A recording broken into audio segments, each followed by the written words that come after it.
If you have been paying close attention to Nikon-related rumors and discussions lately, one thing has become impossible to ignore: the silence. Not long ago, Nikon appeared to be riding a powerful wave of resurgence. The Z9 re-established the brand as a serious technological force, the Z8 proved that flagship-level performance could come in a smaller and more accessible body, and the retro-inspired ZF reminded everyone that Nikon still understood emotional design and photographic heritage. Together, these cameras made it feel like Nikon had finally found its footing again after years of uncertainty. But fast forward to the present, and that momentum seems to have slowed dramatically. Announcements have dried up, roadmaps feel vague, and the quiet has sparked growing concern.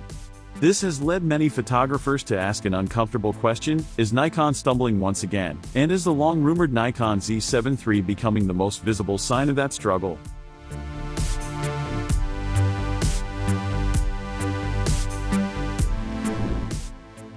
To understand why the Nikon Z7 III matters so much, it helps to rewind the clock.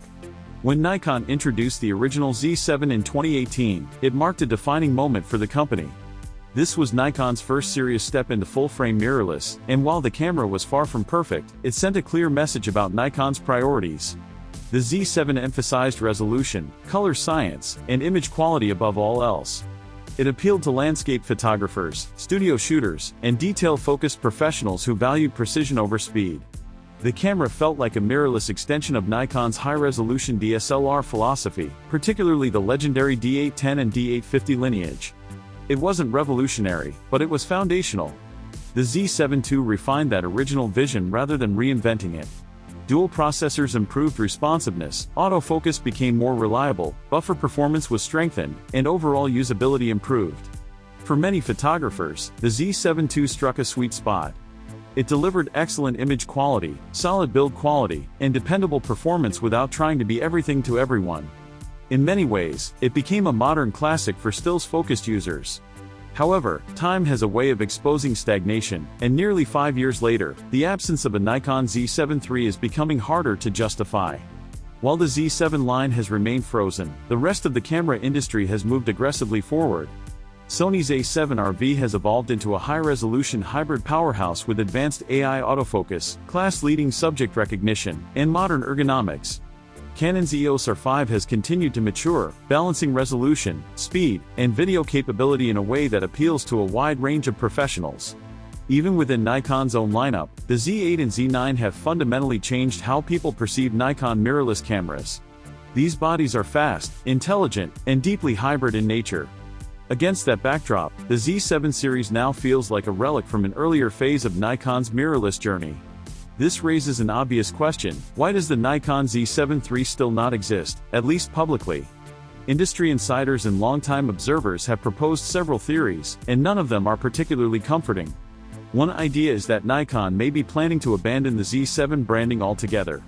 There has been speculation about a rebrand or restructuring of Nikon's lineup, possibly folding high-resolution cameras into a different naming scheme inspired by the ZF or other experimental models. If true, this could signal a shift away from clearly defined, photography-first categories toward more fluid, hybrid-focused product identities. While that might make sense from a marketing perspective, it risks alienating photographers who value clarity and purpose in camera design. Another theory points to an internal identity crisis. Historically, the Z7 series represented Nikon's commitment to resolution in still photography. It was never meant to be a speed demon or a cinema tool. But the market has changed dramatically. Today's buyers often expect cameras to excel at both photo and video, offering features like 8K recording, high frame rate slow motion, and advanced color profiles. In that environment, a purely photocentric camera can start to look niche, even if that niche remains important. Nikon may be struggling to decide whether the Nikon Z7 III should remain a specialist tool or evolve into yet another hybrid body. That niche, however, should not be underestimated. There is still a large and loyal group of photographers who want a lightweight, high-resolution camera that prioritizes stills above all else. Landscape photographers, fine art shooters, commercial studios, and architecture specialists all benefit from high-megapixel sensors without necessarily needing cutting-edge video features. Sony understands this well, which is why the A7R series continues to thrive. Panasonic, too, has maintained a presence in this space with its high-resolution S-series models. Nikon once dominated this category with the D850, a camera that is still spoken about with reverence years after its release. The absence of a Nikon Z7 III feels like a voluntary surrender of that territory. Adding to the unease is the way the Z7 II is currently being treated in the market. Frequent discounts, aggressive bundle deals, and clearance style pricing often suggest that a replacement is imminent. Historically, manufacturers clear inventory when a successor is close to launch. Yet months continue to pass with no official word, no teasers, and no credible leaks pointing to an imminent announcement. This disconnect only deepens the sense that something is amiss behind the scenes. One possible explanation lies in Nikon's strategic shift following its partnership with Red Digital Cinema.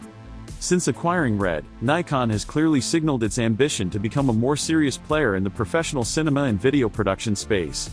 Integrating Red's expertise, color science, and technology into Nikon's ecosystem is no small task.